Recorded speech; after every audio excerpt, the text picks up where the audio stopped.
Recomeçou há pouco o julgamento de Daniel Alves. Esse é o terceiro e o último dia do julgamento, inclusive, do jogador da seleção brasileira.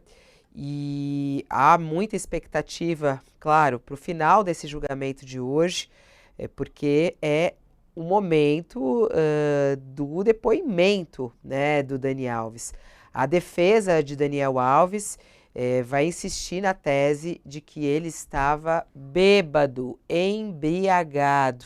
Essa é o que a defesa de Daniel Alves está trabalhando e o que ele deve falar nesse depoimento. Bom, a gente já está com a Cris aqui. O depoimento dele, o julgamento começou agora há pouco, inclusive. Né, a gente está acompanhando, aqui a redação do UOL está acompanhando esse julgamento e há muita expectativa para o resultado, né, Cris? Boa tarde para você, seja bem-vinda aqui ao nosso programa. Oi, querida, boa tarde a todas e todos que nos assistem. Pois é, só que hoje não é o dia da sentença, pelo menos em tese. A gente pode esperar a conclusão hoje desse julgamento, né, no sentido de que vão terminar as exposições dos laudos, dos vídeos, né, do que há de concreto, de prova concreta. A vítima já foi ouvida há 2 dias. Ontem foi um dia em que amigos e a companheira do Daniel Alves, Joana Sanz, falaram para reforçar a tese, que provavelmente virá hoje no discurso dele, no depoimento dele, reforçar a tese de que ele estava bêbado. A intenção com isso, a intenção da defesa é atenuar a pena dele, porque na Espanha há uma previsão de álcool como atenuante da pena. É uma coisa que eu posso aqui dizer que sou contra nesse caso, porque álcool não justifica a violência sexual em nenhuma hipótese, né? Eu não consigo pensar num cenário em que isso poderia atenuar a culpa, mas enfim. Então, hoje, recomeçaram já os trabalhos, Fabíola, estão lá profissionais de saúde da clínica em que a vítima foi atendida logo depois do crime.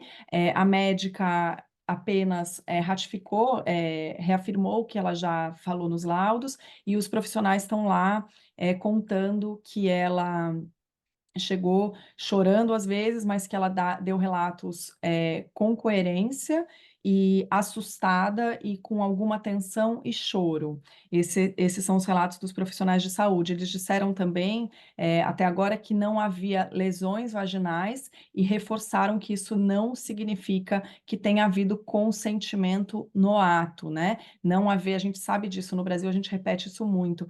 Crime de estupro não sempre tem lesão, inclusive porque o crime de estupro não precisa da penetração vaginal, né? E a penetração pode não acontecer, nem ter lesões para demonstrá-la, que ainda assim pode ter havido estupro. Então a gente está esperando, Fabiola, como você disse, a grande expectativa do dia é o depoimento do Daniel Alves, que já está lá esperando, mas deve falar a pedido da advogada de defesa dele ao final de todas as exposições. Ele só vai falar quando terminar tudo, terminar a análise de laudo, análise de vídeos do local e os depoimentos previstos para o dia, Fabíola. Você estava falando sobre os depoimentos de hoje, né, dos profissionais da saúde que atenderam ela. Me chamou a atenção essa que ele fala, né, que não tinha uma lesão na vagina dela, mas isso não significa que não houve violência, né?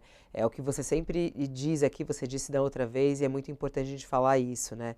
Então, o médico que atendeu falou, não dá para dizer, não tinha uma lesão, mas não dá para dizer que não foi forçado esse sexo.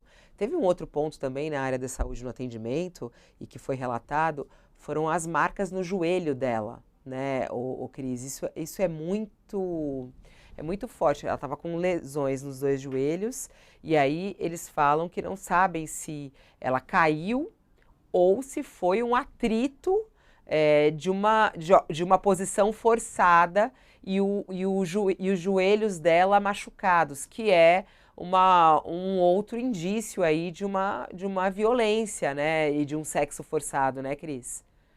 Sim, Fabiola, muito importante a lesão no joelho, porque os policiais falaram disso ontem também, e a lesão no joelho corrobora a descrição da cena feita pela vítima, também corroborada pelas impressões digitais tiradas das paredes, do vaso sanitário. Então, veja, né, quando se quer fazer uma investigação séria sobre uma violência sexual, como há maneiras de você corroborar o relato de uma vítima, que é um relato, na maior parte das vezes, não testemunhado visualmente por mais ninguém, né? No caso do Daniel Alves, por exemplo, esse camarote VIP, para onde ele atraiu a vítima, era o único lugar onde não havia câmeras naquela boate que ele frequentava, aliás. Não tinha sido a primeira vez, segundo o dono da boate. E ele levou a vítima até o banheiro. E ela diz, né, Fabiola, também outro ponto muito importante, ela diz: eu entrei sim, mas quando eu quis sair, eu não pude. E todo mundo repete, as testemunhas dela, e isso é uma coisa também que eu digo, é muito importante você contar para alguém quando aconteceu uma violência, porque essas pessoas para quem você conta, a amiga, o profissional de saúde, também servem como testemunha para corroborar a versão dada e que pode ser uma versão descredibilizada eventualmente na justiça. Então é muito importante contar para alguém o que aconteceu. E todos os profissionais convocados a testemunhar corroboram a versão que ela imediatamente contou e que ela manteve até agora, ao contrário do Daniel Alves, contra quem pesa o fato de ele estar indo para a quinta versão que se espera ouvir hoje no depoimento, né? Daniel Alves tentou dizer primeiro que não a conhecia, depois disse que a conhecia, mas não aconteceu nada, depois disse que tinha acontecido apenas sexo oral, depois ele disse que houve sim penetração com consentimento, agora vai dizer que houve a penetração, mas que ele estava bêbado, versão corroborada ali até pela companheira dele, que foi chamada para dizer que ele tinha caído e dormido, né, quando chegou em casa. Então, e os amigos ali ontem dizendo todos, bebeu muito, aí um botava gin, outro vinho, uísque, bebeu muito. Enfim, Fabiola, essa história do álcool, né, eu fiquei pensando muito, assim, que a violência física relatada pela vítima sobre esse caso também não condiz com uma pessoa que esteja tão bêbada que a gente sabe que depois de um certo nível de embriaguez, a gente perde, inclusive, a coordenação motora, né? As atitudes não combinam com uma embriaguez que justifique ele não saber o que ele estava fazendo ali, né, Fabiola? Pelo menos, e aí já é minha opinião. É. O Cris, você falou que hoje esse depoimento dele, a fala dele, deve acontecer agora nas próximas horas. É a próxima, deve ser isso, né? Há uma grande expectativa, né? Não sabe que horas mais ou menos ele deve falar. Isso, ainda não dá para saber porque eles vão terminar hoje. Acho difícil não ser, porque tudo está correndo dentro do previsto. A previsão era todos os trabalhos terminarem hoje. Ele vai ser o último a falar. Pelo que eu tenho acompanhado, os dias do julgamento costumam terminar por volta de 3 horas no Brasil, fim da tarde ali em Barcelona. Então, acho que nas próximas horas a gente pode esperar esse depoimento dele, que deve ser acompanhado pela imprensa, pelo menos no início ali do julgamento, pediram para apenas a vítima ficar sem acompanhamento nenhum, nem cobertura no momento em que ela falava para não constrangê-la, por proteção à identidade dela, como a gente falou, a identidade dela foi exposta apenas pela família do Daniel Alves contra a decisão da justiça, que era para protegê-la, mas o depoimento dele, sim, deve ser acompanhado, deve acontecer nas próximas horas, e aí a expectativa, Fabiola, é que a sentença saia outro dia.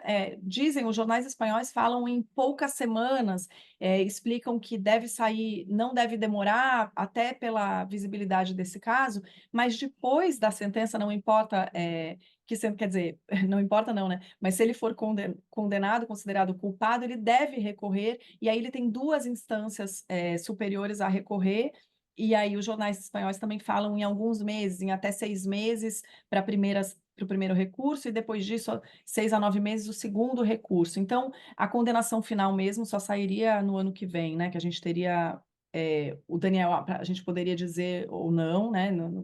Que o Daniel Alves seria um homem condenado ou absolvido por esse caso, Fabiola. Vamos aguardar pelas informações até que a imprensa está divulgando. Daniel Alves chegou algemado no terceiro e último dia do julgamento, algemado com as mãos para frente, né, de gola alta, um suéter de gola alta. Aí ele senta sempre na cadeira em frente aonde as pessoas fazem seus testemunhos, e aí eles tiram as algemas dele e ele está acompanhando isso lá no julgamento. Vamos aguardar. Cris, muito obrigada por estar aqui e a gente segue acompanhando aí esse julgamento, o que vem pela frente.